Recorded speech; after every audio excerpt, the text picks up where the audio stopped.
Hello everyone.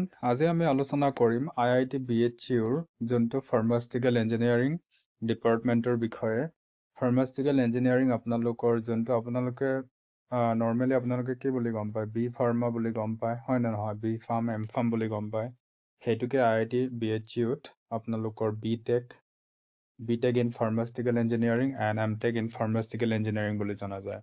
আৰু IITত পঢ়িব হ'লে আপোনালোকৰ কেনেকুৱা ধৰণৰ কোৱালিফিকেশ্যন থাকিব লাগিব, ফিজ কিমান, আৰু আপোনালোকে কোনটো এণ্ট্ৰেন্স এক্সামৰ থ্ৰু দি এডমিশ্যন ল'ব পাৰে, এই সকলোবিলাক এই ভিডিঅ'ত আলোচনা কৰিম। আৰু IIT BHUৰ পৰা যদি আপোনালোকে বিটেক ফাৰ্মাচিউটিকেল ইঞ্জিনিয়াৰিং কৰে বা এমটেক ফাৰ্মাচিউটিকেল ইঞ্জিনিয়াৰিং কৰে, দেন আপোনালোকৰ স্ক'প কেনেকুৱা হ'ব বা চেলাৰী কেনেকুৱা হ'ব, কেনেকুৱা ধৰণৰ কাম পাব আপোনালোকে, সেই সকলোবিলাক এই ভিডিঅ'টোত আলোচনা কৰিম। চ' ভিডিঅ'টো শেষলৈ চাব। প্ৰথমতে আমি আহিছোঁ বিটেক ফাৰ্মাচিউটিকেল ইঞ্জিনিয়াৰিঙৰ বিষয়ে আলোচনা কৰিবলৈ। যদি আপোনালোকে বিটেক ফাৰ্মাচিউটিকেল ইঞ্জিনিয়াৰিং এডমিশ্যন ল'ব বিচাৰে IIT BHUত আপোনালোকে গমেই পায় অলৰেডি, হয় নে নহয়? IIT মানে আৰু কি? টপ লেভেলৰ এখন ইনষ্টিটিউট হয় নে নহয়? Indian institute of technology. IIT BHUত আপোনালোকে BTech pharmaceutical engineering, pharmaceutical PHE বুলি মই চমুকৈ লিখিছোঁ, ফাৰ্মাচিউটিকেল ইঞ্জিনিয়াৰিং। বিটেক ফাৰ্মাচিউটিকেল ইঞ্জিনিয়াৰিঙত যদি আপোনালোকে IIT BHUত এডমিশ্যন ল'ব বিচাৰে, দেন আপোনালোকে ফাৰ্ষ্টতে আপোনালোকৰ এলিজিবিলিটি ক্ৰাইটেৰিয়া হ'ল আপোনালোকে ছায়েন্সৰ পৰা পঢ়া হ'ব লাগিব। ছায়েন্স ষ্ট্ৰীমৰ পৰা হ'ব লাগিব আপোনালোকৰ যোনটো 10+2 আপোনালোকৰ ছায়েন্স ষ্ট্ৰীমৰ পৰা হ'ব লাগিব। আৰু ছায়েন্স ষ্ট্ৰীমত আপোনালোকৰ PCM নহ'লে PCB থাকিব লাগিব। ফিজিক্স, কেমিষ্ট্ৰি, মেথামেটিক্স নহ'লে ফিজিক্স, কেমিষ্ট্ৰি, বায়'লজি। আৰু আপোনালোকৰ যোনটো পাৰ্চেণ্টেজ, এগ্ৰিগেট পাৰ্চেণ্টেজটো আপোনালোকৰ 60%ৰ এবভ হ'ব লাগিব ফৰ জেনেৰেল কেণ্ডিডেট। আৰু আপোনালোকৰ SC ST বিলাকৰ কাৰণে 55%, বুজিছেনে? আৰু সেইটো হ'ল আপোনালোকৰ এডুকেশ্যনেল কোৱালিফিকেশ্যন। আৰু এডুকেশ্যনেল কোৱালিফিকেশ্যনৰ পিছত আপোনালোকৰ আহিব, আৰু ইয়াতে এতিয়া আমি আলোচনা কৰিম আপোনালোকৰ যোনটো IIT BHUত বিটেক ফাৰ্মাচিউটিকেল ইঞ্জিনিয়াৰিঙত আমি কেনেকৈ এনৰল কৰিব পাৰোঁ বা কোনটো এণ্ট্ৰেন্স এক্সামিনেশ্যনৰ থ্ৰুদি আমি যাব পাৰোঁ। ইয়াতে ফাৰ্ষ্টতে আপোনালোকে JEE জইণ্ট এণ্ট্ৰেন্স এক্সামিনেশ্যন বুলি যোনটো কোৱা হয়, এটা নেশ্যনেল এণ্ট্ৰেন্স এক্সামিনেশ্যন হয় আমাৰ ভাৰতবৰ্ষত ইঞ্জিনিয়াৰিং কৰ্চৰ কাৰণে। তো আপোনালোকে JEE দিব লাগিব, বুজিছেনে? JEE দুটা ফেজ থাকে, JEE mains and JEE advance. সেই দুটা আপোনালোকে সকলোৱে গম পায়। JEE মেইনছ, বুজিছেনে? JEE মেইনছ, তাৰপিছত JEE মেইনছ কোৱালিফাই কৰাৰ পিছত আপোনালোকে JEE মেইনছ কোৱালিফাই কৰাৰ পিছত আপোনালোকে JEE এডভান্স দিব লাগিব, হয় নে নহয়? JEE এডভান্স দিব লাগিব। JEE এডভান্স দিয়াৰ পিছত যদি আপোনালোকে কোৱালিফাই কৰে, দেন আপোনালোকে জোছা কাউন্সিলিং, যোনটো আপোনালোকৰ জোছা কাউন্সিলিং, এই জোছা কাউন্সিলিঙত আপোনালোকে পাৰ্টিচিপেট কৰিব লাগিব, বুজিছেনে? এই জোছা কাউন্সিলিঙত যদি আপোনালোকে প্ৰিফাৰেঞ্চটো যদি IIT BHU BTech pharmaceutical engineering দিয়ে, দেন আপোনালোকে তাতে আপোনালোকে যাব পাৰে। আপোনালোকৰ যদি কোনোবা যাব বিচাৰে IIT Bombay computer science, then first preference IIT Bombay computer science choose কৰিব, হয় নে নহয়? ঠিক তেনেদৰে আপুনি যদি বিটেক ফাৰ্মাচিউটিকেল ইঞ্জিনিয়াৰিঙত যাব বিচাৰে, দেন আপুনি BTech pharmaceutical engineering IIT BHU বুলি কাউন্সিলিঙত চুজ কৰিলেই হ'ল। তাতে ফৰ্ম ফিল আপ আহিব, অনলাইনে হয় সকলোবিলাক। আপোনালোকে সেইটো কথাটো মনত ৰাখিব আৰু যে JEE এক্সামৰ থ্ৰু দিয়ে আপোনালোকে এনৰল কৰিব পাৰে IIT BHU BTech pharmaceutical engineering ডিপাৰ্টমেণ্টত। আৰু ইয়াতে আপোনালোকৰ বিটেক কৰিলে কি কি লাভ হয়? ইয়াতে আপোনালোকৰ বিটেক কৰিলে হাইটেক ক্লাছ ফেচিলিটি থাকিব। তাতে হাইটেক ক্লাছ সকলোবিলাক আপোনালোকৰ টপ লেভেলৰ হ'ব। যিমানবিলাক একচুৱেলি ফাৰ্মাচিউটিকেল ব্ৰাঞ্চটো এটা এনেকুৱা ব্ৰাঞ্চ হয়, আমাৰ অসমতো যিসকল লোকে ফাৰ্মাচিউটিকেল ছায়েন্স পঢ়িছে তেখেতলোকে গম পায়, ফাৰ্মাচীটো এটা এনেকুৱা ছাবজেক্ট হয় যোনটো ইঞ্জিনিয়াৰিং এণ্ড মেডিকেল দুটাৰ কম্বাইন এটা কৰ্চ হয়, বুজিছেনে? Engineering and medical. তাতে আপোনালোকে মেডিকেল ছায়েন্সৰো পঢ়িব লাগিব, বুজিছেনে? মেডিকেল ছায়েন্সৰ বেছিক এনাটমি, ফিজিঅ'লজি থাকিব, বায়'কেমিষ্ট্ৰি থাকিব, বা মেডিকেল ফাৰ্মাকলজি থাকিব। আৰু আপোনালোকৰ ইঞ্জিনিয়াৰিং ব্ৰাঞ্চ থাকিব, যেনে আপোনালোকৰ ফাৰ্মাচিউটিক্সটো আপোনালোকৰ টপ ইঞ্জিনিয়াৰিং সেইটো এটা ব্ৰাঞ্চ হয়, বুজিছেনে? আৰু ইয়াৰ পৰা আপোনালোকে যদি বিটেক কৰে ন, বিটেক আপোনালোকৰ 4 years হ'ব। 4 yearsৰ পিছত আপোনালোকৰ 4 yearsৰ ভিতৰতে আপোনালোকৰ বিভিন্ন ধৰণৰ ইণ্টাৰ্ণশ্বিপ ফেচিলিটি থাকিব। আপোনালোকৰ ইণ্টাৰ্ণশ্বিপবিলাক ইণ্টাৰ্ণশ্বিপবিলাক টপ ফাৰ্মা ইণ্ডাষ্ট্ৰীবিলাকত দিয়া হ'ব বুজিছেনে। টপ ফাৰ্মা ইণ্ডাষ্ট্ৰীবিলাকৰ পৰা আপোনালোকে এক্সপিৰিয়েঞ্চ পাব। ইয়াতে মেইনলি মানুহে ভাবে যে ফাৰ্মাচী মিনছ অনলি দোকানত বহে আৰু ঔষধ বিক্ৰী কৰে বা কোনোবা মেডিকেলৰ ডিছপেঞ্চেৰীত বহে ঔষধ বিক্ৰী কৰে বা ঔষধ ডিছপেঞ্চ কৰে। সেইটো নহয়, সেইটো আমাৰ অসমৰ মানুহবিলাকৰ ৰং কনচেপ্ট আছে। Pharmacy is not about only dispensing of medicine. আপোনালোকৰ যোনটো ফাৰ্মাচিউটিকেল ইঞ্জিনিয়াৰিং কৰ্চ, সেইটো এটা আপোনালোকৰ ৰিচাৰ্চ বেছড এটা কৰ্চ হয় বুজিছেনে। ৰিচাৰ্চ বেছড এটা কৰ্চ হয়। আপোনালোকে যে এতিয়া মেডিচিন খাই আছে, আপোনালোকে এতিয়া ফাৰ্মাচীত যে মেডিচিন যে পাইছে বা ডক্টৰসকলে যে মেডিচিন প্ৰেছক্ৰাইব কৰিছে, এই মেডিচিনটো কোনে বনাইছে আপোনালোকে ভাবি চাইছেনে নাই। যিবিলাক আপোনালোকৰ এম টেক ফাৰ্মাচিউটিকেল ইঞ্জিনিয়াৰিং বা M pharma after M pharma কিছুমানে আপোনালোকৰ PhD ৰিচাৰ্চ ফিল্ডত যায়। এই ৰিচাৰ্চ ফিল্ডত গৈ কিছুমান মানুহে কি কৰে, মেডিচিন ডিছকভাৰ কৰে বুজিছেনে। নতুন নতুন মেডিচিন ডিছকভাৰ কৰে বা কোৱালিটি কণ্ট্ৰলৰ ওপৰত কাম কৰে। তেতিয়াহে আমি ভাল মেডিচিন আমি পাব পাৰোঁ বুজিছেনে। আমি যে হস্পিটেলবিলাকত মেডিচিন পাই আছোঁ, সেই কৰ্চৰ পৰা যোৱা মানুহবিলাকে কি কৰে, সেইটো ফিল্ডত কাম কৰে বুজিছেনে। দিন ৰাতি ৰিচাৰ্চ কৰে, তাৰপিছতহে এটা ভাল মেডিচিন, ভাল গুণাগুণ থকা মেডিচিন প্ৰডিউচ কৰে। বুজি পাইছেনে আপোনালোকে। সেইটো নহয় যে অনলি ফাৰ্মাচীত বহি মেডিচিন বেছি থাকে বা মেডিচিন বা ক্লিনিকত কাম কৰে, সেইটো নহয় অনলি। সেইটো এটা মেইনলি ৰিচাৰ্চ বেছড এটা ফিল্ড হয়, য'ত গ'লে আপোনালোকে ভৱিষ্যতৰ কাৰণে বা আপোনালোকে কিবা এটা কৰিব পাৰে ভৱিষ্যত প্ৰজন্মৰ কাৰণে। এতিয়াতো আমাৰ ইণ্ডিয়াত এনেকুৱা ধৰণৰ বহুত বেমাৰ আছে কি এতিয়ালৈকে কোনো ধৰণৰ পাৰ্মানেণ্ট ট্ৰিটমেণ্ট নাই বা পাৰ্মানেণ্ট কিয়ৰ কৰিব পৰা তেনেকুৱা ধৰণৰ মেডিচিন নাই। এতিয়া ছাপ'জ ডায়েবেটিছে ধৰোঁ আমি, ডায়েবেটিছ যোনটো মেলাইটাছ বুলি কোৱা হয়, ডায়েবেটিছ মেলাইটাছকে আমি ধৰোঁ। ডায়েবেটিছ মেলাইটাছত আপোনালোকৰ পাৰ্মানেণ্ট ট্ৰিটমেণ্ট আছে জানো? পাৰ্মানেণ্ট ট্ৰিটমেণ্ট নাই বুজিছেনে। ডায়েবেটিক পেচেণ্ট এজনে কি কৰিব লাগিব, আপোনালোকৰ মাহে মাহে গৈ বা সপ্তাহে সপ্তাহে গৈ কি কৰিব লাগিব, ইনচুলিন ইনজেকশ্যন ল'ব লাগিব। এই ইনজেকশ্যনৰ এফেক্টটো খতম হোৱাৰ পিছত আকৌ ইনজেক্ট কৰিব লাগে বুজিছেনে। এনেকুৱা ধৰণে হয়, পাৰ্মানেণ্ট কিয়ৰ নাই। চ' সেইবিলাকৰ পাৰ্মানেণ্ট কিয়ৰ বিচাৰিব যদি আপোনালোকৰ মন আছে, দেন আপোনালোকে যাব পাৰে এম টেক ফাৰ্মাচিউটিকেল ইঞ্জিনিয়াৰিং বা আপোনালোকৰ BTech ফাৰ্মাচিউটিকেল ইঞ্জিনিয়াৰিং ডিপাৰ্টমেণ্টত আপোনালোকে পঢ়িব পাৰে। দেন আপোনালোকে ৰিচাৰ্চ ফিল্ডত যাব পাৰে। যদি ৰিচাৰ্চ ফিল্ডত যায় আপোনালোকে, দেন আপোনালোকে এজন চাইণ্টিষ্ট হ'ব পাৰিব। আৰু আপোনালোকৰ বোলে ইমান পঢ়া কোনো ধৰণৰ ইচ্ছা নাই বা আপোনালোকৰ অনলি BTech ডিগ্ৰীটো লৈ মেলি আপোনালোকে ছেটেল হ'ব বিচাৰে, দেন আপোনালোকৰ বহুত অপশ্যন থাকে, কেৰিয়াৰ অপশ্যন বহুত থাকে। ফৰেইন কাণ্ট্ৰিত IIT BHৰ যোনটো কথা কৈছোঁ মই দেই, ফৰেইন কাণ্ট্ৰিত আপোনালোকৰ মিনিমাম পেকেজ, ফৰেইন কাণ্ট্ৰিত আপোনালোকে মিনিমাম পেকেজ আপোনালোকে 40 LPA পাব। 40 লাখ পাৰ এনাম, প্ৰতি বছৰে আপোনালোকে 40 লাখ মিনিমাম সেইটো। আৰু আপোনালোকৰ এভাৰেজ 80 LPA এনেকুৱা ধৰণৰ চেলাৰী হয়। ফাৰ্মাচিউটিকেল ইঞ্জিনিয়াৰিংটো সেইটো এটা ডাঙৰ ব্ৰাঞ্চ হয় বুজিছেনে। এইটো সৰু সুৰা ব্ৰাঞ্চ নহয়, বহুত ডাঙৰ ব্ৰাঞ্চ হয়। আৰু যোনে মন লগাই পঢ়ে তেখেতলোকেতো কি কৰে, এম টেকত যায়, B.Pharm ডিগ্ৰীটো কৰাৰ পিছত মাষ্টাৰ্ছত যায়, মাষ্টাৰ্ছত যোৱাৰ পিছত PhDত যায়, আৰু PhD কৰাৰ পিছততো আৰু আমাৰ ভাৰততে বহুত টপ লেভেলৰ ফাৰ্মা ইণ্ডাষ্ট্ৰী আছে, হয়নে নহয়।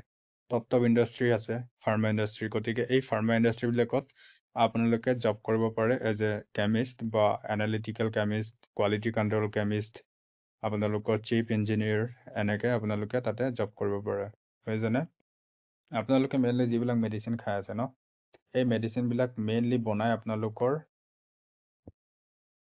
কেনেকৈ বনে মেডিচিনবিলাক, বায়'টেক এণ্ড ফাৰ্মাচিউটিকেল ইঞ্জিনিয়াৰিঙৰ যোনটো কম্বিনেশ্যন, এই কম্বিনেশ্যনতহে আপোনালোকৰ মেডিচিন বনে বুজিছেনে।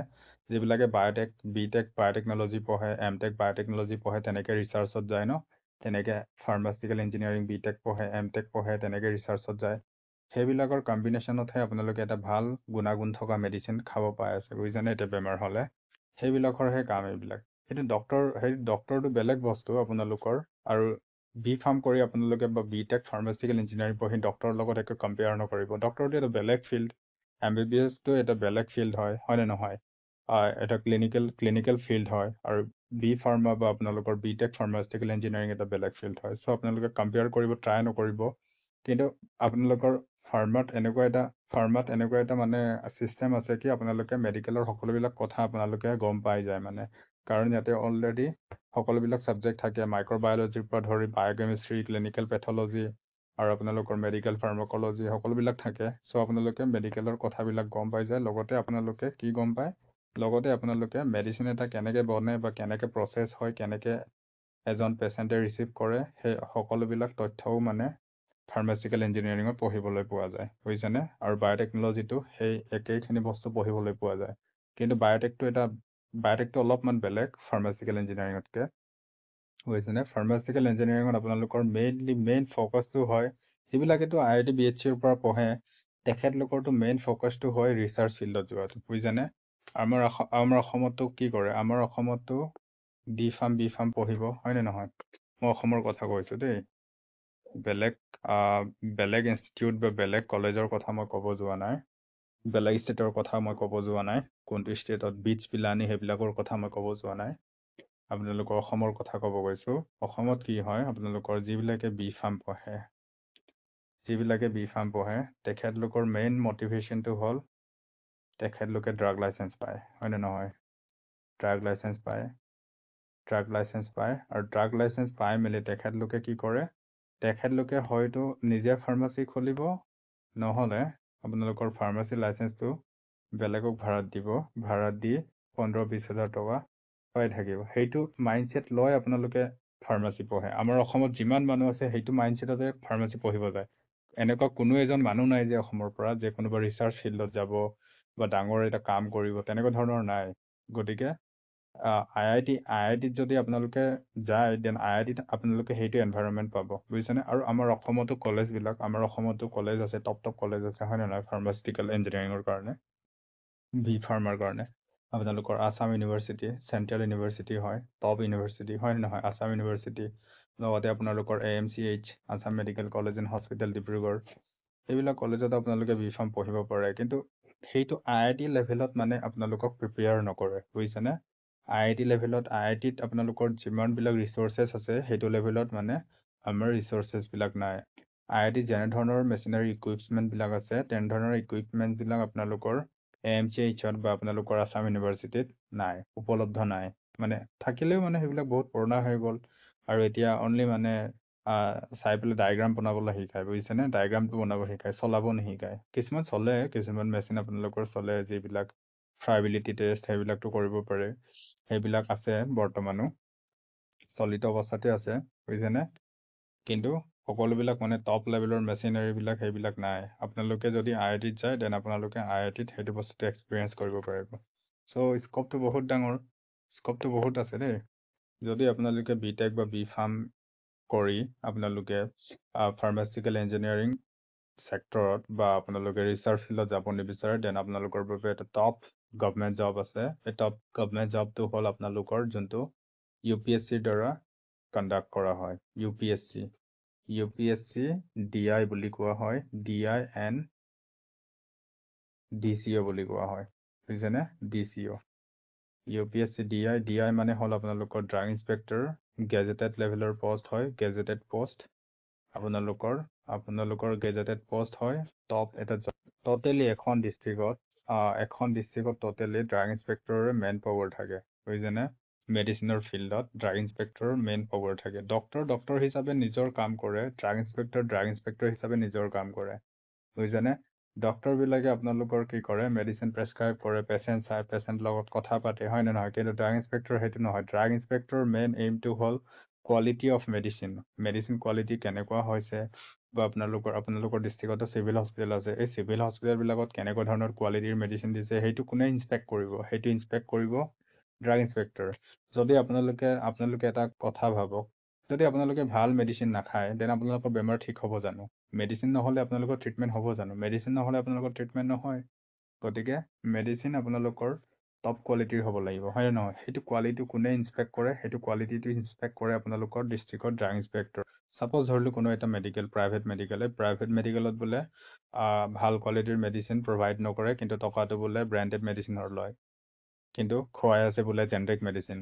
তেনেকুৱা ধৰণৰ যদি কেছ আহে, তেন সেইটো কোনে হেণ্ডেল কৰিব? সেইটো হেণ্ডেল কৰিব আপোনালোকৰ ড্ৰাগ ইনস্পেক্টৰে। আৰু ড্ৰাগ ইনস্পেক্টৰৰ ইমানটো পাৱাৰ থাকে যে ড্ৰাগ ইনস্পেক্টৰে এই কেছটো ফৰৱাৰ্ড কৰি এই হস্পিটেলখন বন্ধ কৰাই দিব পাৰে। তাতে কোনো ডক্টৰৰ লেনা দেনা এইবিলাক নাই। আৰু DCO মানে হ'ল ড্ৰাগ কণ্ট্ৰল অফিচাৰ। সেইটো এটা ডাঙৰ পষ্টৰ অফিচাৰ হয়, সেইটো এটা চেণ্ট্ৰেল লেভেলৰ হয়, বুজিছেনে? সেইটো এটা চেণ্ট্ৰেল লেভেলৰ হয়। সিহঁতক কি কৰে? সিহঁতক DI আৰু DCO বিলাকক এখন ডিষ্ট্ৰিক্টত এপইণ্ট কৰে, যাতে এই ডিষ্ট্ৰিক্টৰ মেডিচিন ডিষ্ট্ৰিবিউশ্যন চিষ্টেম বা মেডিচিন কোৱালিটি সেইবিলাক ইম্প্ৰুভ হৈ থাকে বা ভাল হৈ থাকে, বুজিছেনে? তো আপোনালোকে গম পাব পাৰে কিমান এটা ৰেচপেক্টেড প্ৰফেশ্যন হ'ব। এজন ড্ৰাগ ইনস্পেক্টৰে যদি ক'ৰবাত ইনস্পেক্ট কৰিব যায়, তেন্তে তাৰ লগত কি যাব গম পায়নে আপোনালোকে? যোনটো ষ্টেটৰ দাৰোগা বুলি কয় যে, যিবিলাক SI, ষ্টেটৰ SI বিলাক লগত যাব, SI লগত যাব, প্লাছ আপোনালোকৰ কনষ্টেবল লগত যাব।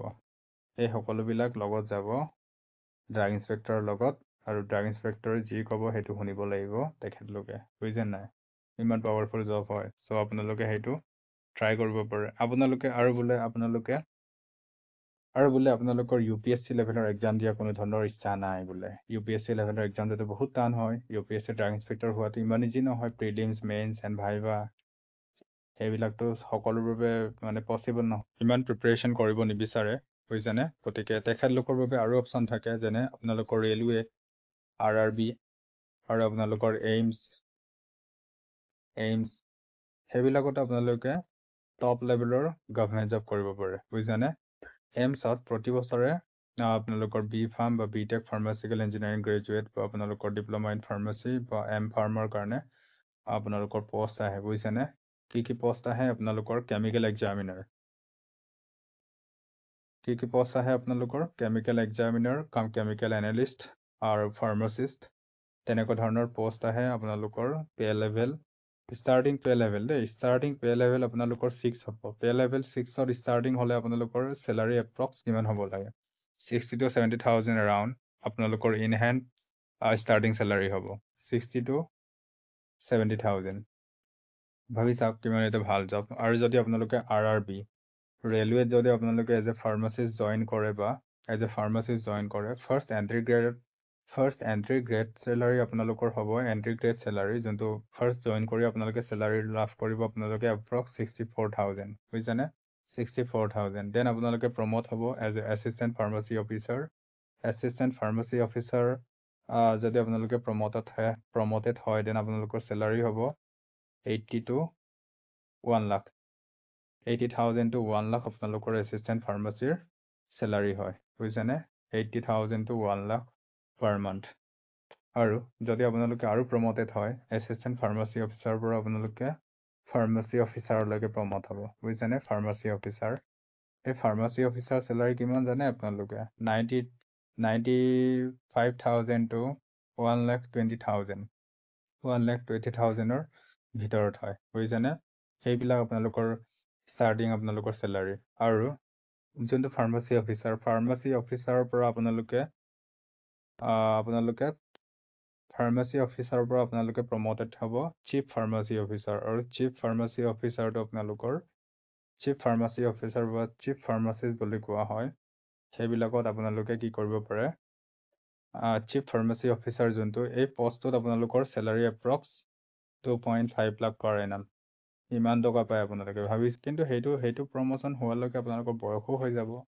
চ' সেইটো নিজৰ কথা আৰু, বুজিছেনে? ক'ত জইন কৰিব বিচাৰে। আৰু যদি বোলে আপোনালোকৰ কোনো ধৰণৰ বোলে গভৰ্ণমেণ্ট জব কৰাৰ ইচ্ছা নাই, তেন অপশ্যন কি থাকিব আপোনালোকৰ? এটা থাকিব আপোনালোকৰ বিজনেছ, এটা থাকিব আপোনালোকৰ ফাৰ্মা ইণ্ডাষ্ট্ৰী, আৰু এটা থাকিব আপোনালোকৰ হস্পিটেল, বুজিছেনে? হস্পিটেল থাকিব, বুজিছেনে? বিজনেছ আপোনালোকে কৰিব পাৰে, ভাল ফাৰ্মাচী খুলিব পাৰে, লগতে আপোনালোকে ডায়েগনষ্টিক চেণ্টাৰ খুলিব পাৰে, হয় নে নহয়? ভাল ফাৰ্মাচী যদি আপোনালোকৰ চলে দেন প্ৰফিটতো বহুত হয়, সেইটোতো গম পায়। মেডিচিনতো বহুত প্ৰফিট থাকে, বুজিছেনে? আৰু যদি আপোনালোকে বিজনেছ কৰিব নিবিচাৰে দেন আপোনালোকে ফাৰ্মা ইণ্ডাষ্ট্ৰী যাব পাৰে। ফাৰ্মা ইণ্ডাষ্ট্ৰীবিলাক হ'ল আপোনালোকৰ প্ৰাইভেট ইণ্ডাষ্ট্ৰী হয়, কিন্তু ইয়াত চেলাৰী বহুত ভাল দেই। এজন কেমিষ্ট, যোনটো কেমিষ্ট B.Pharma বা M.Pharma গ্ৰেজুৱেট, এজন কেমিষ্ট, সেই কেমিষ্টৰ ষ্টাৰ্টিং চেলাৰী কিমান জানে আপোনালোকে? ষ্টাৰ্টিং আপোনালোকে 50,000 পাব, বুজিছেনে? ষ্টাৰ্টিং চেলাৰী 50,000 পাব। আৰু যিবিলাক মানে সেইটো ফিল্ডত পাৰফেক্ট হৈ যায় ন, ফাৰ্মা ইণ্ডাষ্ট্ৰীত থাকি যদি পাৰফেক্ট হৈ যায়, 5-6 বছৰ এক্সপিৰিয়েঞ্চ হৈ যায়, দেন সেইবিলাকৰ চেলাৰী কিমান আপোনালোকে গম পায়? 1,20,000 তেনেকুৱা টাইপ চেলাৰী পায়। সেইটো আপোনালোকে কথা পাতি চাব। কোৱালিটি কণ্ট্ৰল কেমিষ্ট সেইবিলাকৰ চেলাৰী বহুত বেছি হয়। প্ৰাইভেট হ'লেও মানে চেলাৰীটো বহুত বেছি হয়। কিন্তু প্ৰাইভেট আপোনালোকৰ যিবিলাক ফাৰ্মা ইণ্ডাষ্ট্ৰীত জব পোৱাও ইমান এটা ইজি নহয়, কাৰণ ফাৰ্মা ইণ্ডাষ্ট্ৰী অনলি কাক প্লেচ কৰে, আপোনালোকৰ যিবিলাক IIT BHUত পঢ়ে, IIT BHUৰ পৰা যিবিলাক গ্ৰেজুৱেট হৈছে তেখেতলোককহে মেইনলি চান্স দিয়ে, বুজিছেনে? আৰু আমাৰ অসমৰ পৰাতো গ্ৰেজুৱেট হোৱাবিলাককতো ইমানটো এটা চান্স নিদিয়ে ফাৰ্মা ইণ্ডাষ্ট্ৰীত, কাৰণ সিহঁতে সদায় ফাৰ্মা ইণ্ডাষ্ট্ৰী সদায় কি বিচাৰে, টপ লেভেলৰ ষ্টুডেণ্ট বিচাৰে, আৰু টপ লেভেলৰ ইনষ্টিটিউটৰ পৰা অহা ষ্টুডেণ্ট বিচাৰে। আপোনালোকৰ IIT BHU হৈ গ'ল, আপোনালোকৰ বিটছ পিলানী, হয় নে নহয়, বিৰলা ইনষ্টিটিউট অফ টেকন'লজি, সেইবিলাকৰ পৰা অহা ষ্টুডেণ্টক চান্স দিয়ে ফাৰ্মাচিকেল ইণ্ডাষ্ট্ৰীবিলাকত। আৰু যদি আপোনালোকে বহুত ল' কোৱালিটিৰ ষ্টুডেণ্ট হয়, আপোনালোকে ফাৰ্মা ইণ্ডাষ্ট্ৰীত আপোনালোকে প্লেচমেণ্ট ল'ব নোৱাৰে, আপোনালোকে বিজনেছ কৰিব নোৱাৰে, দেন আপোনালোকৰ এটা অপশ্যন থাকি গ'ল কি প্ৰাইভেট হস্পিটেলত আপোনালোকে B.Pharm কৰি ডাইৰেক্টলি আপোনালোকে এপল' ফাৰ্মাচী বা এপল' হস্পিটেল সকলোৱে গম পায়, হয়নে নহয়? আমাৰ ষ্টেটতো বহুত এপল' হস্পিটেল আছে। এপল' হস্পিটেলত আপোনালোকে B.Pharm বা আপোনালোকে D.Pharm কৰি ডাইৰেক্টলি আপোনালোকে জইন কৰিব পাৰে as a freshers senior pharmacist. আপোনালোকৰ এণ্ট্ৰি লেভেল চেলাৰী হ'ব 25,000, বুজিছেনে? 25,000 আপোনালোকে এপল' ফাৰ্মাচীত পাৰ মান্থ ইনকাম কৰিব, আৰু পাৰ ইয়েৰ 3% ইনক্ৰিমেণ্ট আহিব। কিমান ভাল এটা চেলাৰী চাওক। বেলেগ আপুনি যদি BA বা BSc পঢ়িব যায়, মই কোৱা নাই যে BA BSc পঢ়িলে আপোনালোকে জব নাপায়, তেনেকুৱা ধৰণৰ মই ক'ব যোৱা নাই, কিন্তু BA BSc যদি পঢ়ে আপোনালোকে, দেন আপোনালোকে কি কৰিব লাগিব, বহুত কষ্ট কৰি আপোনালোকে APSC বা UPSC ক্ৰেক কৰিব লাগিব, দেন আপোনালোকে 50,000 to 60,000 চেলাৰী থকা জব এটা পাব, হয়নে নহয়? বা বিজনেছ কৰিব লাগিব, BA BSc গ্ৰেজুৱেট হয়, বা স্কুল এখন খুলিব লাগিব, তেনেকুৱা ধৰণৰ। কিন্তু ইয়াতে আপোনালোকে চাওক, এপল' হস্পিটেলত বা এপল' যোনটো ফাৰ্মাচী, তাতে আপোনালোকে ইমান ভাল এটা চেলাৰী পায়, ফ্ৰেচাৰ্ছ গ্ৰেজুৱেট হয় মেইনলি, ডিপ্ল'মা থকাবিলাকেও পায় দেই, ইমানেই চেলাৰী, আৰু ইনক্ৰিমেণ্ট আপোনালোকৰ বহুত ভাল। তো আপোনালোকে আৰু কি কৰিব পাৰে, ইয়াতে আপোনালোকে জব কৰি থাকিব পাৰে প্ৰাইভেটত, আৰু লগতে আপোনালোকৰ যোনটো লাইচেঞ্চ থাকিব, ড্ৰাগ লাইচেঞ্চ বা আপোনালোকৰ যোনটো ৰিটেইল লাইচেঞ্চ, এই ৰিটেইল লাইচেঞ্চটো আপোনালোকে কি কৰিব পাৰে, এই ৰিটেইল লাইচেঞ্চটো আপোনালোকে ক'ৰবাত ভাড়াত দিব পাৰে, বুজিছেনে? কোনোবা ফাৰ্মাচী খুলিব, এই ফাৰ্মাচী খোলা মানুহজনক আপোনালোকে ভাড়াত দিব পাৰে, তাৰ পৰা এপ্ৰক্স আপোনালোকে 15,000 পাৰ মান্থ পাই থাকিব পাৰে। আপুনি যদি লাইচেঞ্চৰ পৰা যদি 15,000 পায়, ইয়াতে যদি 25,000 পায়, আপোনাক কি গভমেণ্ট জব লাগে? আমাৰ আছামৰ যিবিলাক গ্ৰেড 3 গ্ৰেড 4 যিবিলাক এমপ্লয়ী, সিহঁতে ইমান ভাল চেলাৰী নাপায়। ভাবি চাওক আপোনালোকে, ইয়াতে কিমান টকা হৈ গ'ল, ইয়াতে 40,000 হৈ গ'ল, হ'লনে নাই? 40,000 আপুনি পাব, বুজিছে নাই? 40,000 পাব আপোনালোকে ফ্ৰেচাৰ্ছ B.Pharm বা আপোনালোকৰ M.Pharm গ্ৰেজুৱেট হৈ মেলি। 40,000 আপোনাক চেলাৰী দিয়ে নেকি গভমেণ্টত? যদি আপুনি গ্ৰেড 4 গভমেণ্ট জব কৰে, বা আপুনি পুলিচত কৰে, কনষ্টেবল হয়, আপোনাক 40,000 টকা দিব নেকি ষ্টাৰ্টিং চেলাৰী? সেইটো কওক। দেন অপশ্যনটোতো বহুত আছে, আপোনালোকে IIT BHUত যাব পাৰে, IIT BHUত পঢ়িব পাৰে, এখন টপ ইনষ্টিটিউট। মইতো সেইটো আপোনালোকক ক'ম যে IIT BHUত আপোনালোকে যাওক, মানে আমাৰ অসমতো পঢ়িব পাৰি, অসমত ক'ত পঢ়িব পাৰে, Dibrugarh university, Assam university, Assam medical college, সেইবিলাকত আপোনালোকে পঢ়িব পাৰে B.Pharma ডিগ্ৰী। কিন্তু আপোনালোকে IIT যাওক, IITত মানে কি হয়, আপোনালোকৰ ভাল এটা এক্সপ'জাৰ পাব, বুজিছেনে? তাতে মানে ইকুইপমেণ্টবিলাক বহুত টপ লেভেলৰ ইকুইপমেণ্ট থাকিব, আপোনালোকৰ ইণ্টাৰ্ণশ্বিপ ফেচিলিটি বহুত ভাল ইণ্ডাষ্ট্ৰীবিলাকত দিব, ভাৰত বায়'টেক, ছান ফাৰ্মা, এইবিলাক টপ লেভেলৰ ইণ্ডাষ্ট্ৰীবিলাকত আপোনালোকক ইণ্টাৰ্ণশ্বিপ ফেচিলিটি প্ৰভাইড কৰিব। তো আপোনালোকে কাম সেইটো লেভেলতে শিকিব, মানে IIT লেভেলতে। আৰু IITত ফিজটো মানে বহুত কম, IITত, বুজিছেনে? IITত ফিজ বহুত কম। আৰু যিবিলাক SC ST কেটেগৰী কেণ্ডিডেট, তেখেতলোকৰ কাৰণে ফি ৱেইভাৰ ছিষ্টেম আছে, মানে ফিজটো আৰু কম, মানে জেনেৰেলবিলাকে যিমান ফিজ পে'মেণ্ট কৰিব, তাৰ আধা ফিজ পে'মেণ্ট কৰে SC ST কেণ্ডিডেটবিলাকে।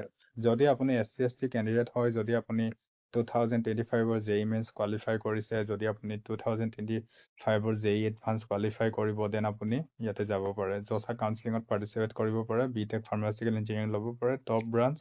আপুনি আপোনাৰ বেলেগ ইঞ্জিনিয়াৰিং ব্ৰাঞ্চৰ নিচিনা নহয়, এনেকুৱা নহয় যে আপুনি BTech আপোনালোকে ইনফৰমেশ্যন টেকন'লজি পঢ়িলে জব পোৱা নাই বোলে, 4-5 বছৰ ঘূৰি আছে, তেনেকুৱা নহয়। ইয়াৰ পৰা আপুনি গ্ৰেজুৱেট হয়, নিজৰ ষ্টাৰ্টআপ ইজিলি কৰিব পাৰে।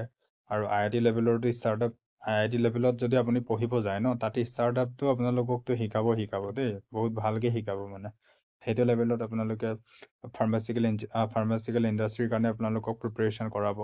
গতিকে ইয়াতে আপোনালোকে যাওক। IIT BHU যাওক, অসমতো আছে বহুত ইনষ্টিটিউট, অসমতো বহুত ফিজ বেছি, গম পায়নে নাপায়? অসমত only fees com Assam medical college and hospital Dibrugarh আৰু আপোনালোকৰ আছাম ইউনিভাৰ্চিটি শিলচৰ, তাতে ফিজবিলাক কম। আৰু বাকী ডিব্ৰুগড় ইউনিভাৰ্চিটিৰ ফিজ আপোনালোক পাৰ ছেমিষ্টাৰ 60,000 টকা, বুজিছে নাই আপোনালোকে? পাৰ ছেমিষ্টাৰ 6 মাহত আপোনালোকে 60,000 টকা দি পঢ়িব পাৰিব। কিন্তু আছাম মেডিকেল কলেজত আপোনালোকৰ পাৰ ইয়েৰ কিমান টকা যাব? পাৰ ইয়েৰ আপোনালোকৰ যাব এপ্ৰক্স 10,000। চ' যদি কোনোবা অলৰেডি আমাৰ অসমৰ পৰা বি ফাৰ্মা গ্ৰেজুৱেট হৈছে, অলৰেডি যদি বি ফাৰ্ম গ্ৰেজুৱেট হৈছে, যদি এম ফাৰ্মা বা এম টেক ফাৰ্মাচিউটিকেল ইঞ্জিনিয়াৰিং পঢ়িব বিচাৰে IIT BHUৰ পৰা, দেন এপ্লিকেশ্যন প্ৰচেছ বা এডমিশ্যন প্ৰচেছটো কেনেকুৱা ধৰণৰ হ'ব সেইটো এতিয়া আমি আলোচনা কৰিম। ইয়াতে ফাৰ্ষ্টত আপুনি যদি বি ফাৰ্ম ডিগ্ৰী হোল্ডাৰ হয়, আপুনি যদি বি ফাৰ্ম অলৰেডি কমপ্লিট কৰিলে, দেন আপোনালোকে কি কৰিব লাগিব, য'ত জিপেট বুলি কোৱা হয়, জিপেট বুলি কোৱা হয়, গ্ৰেজুৱেট ফাৰ্মাচিউটিকেল এপ্টিটিউড টেষ্ট বুলি কয়, জিপেট।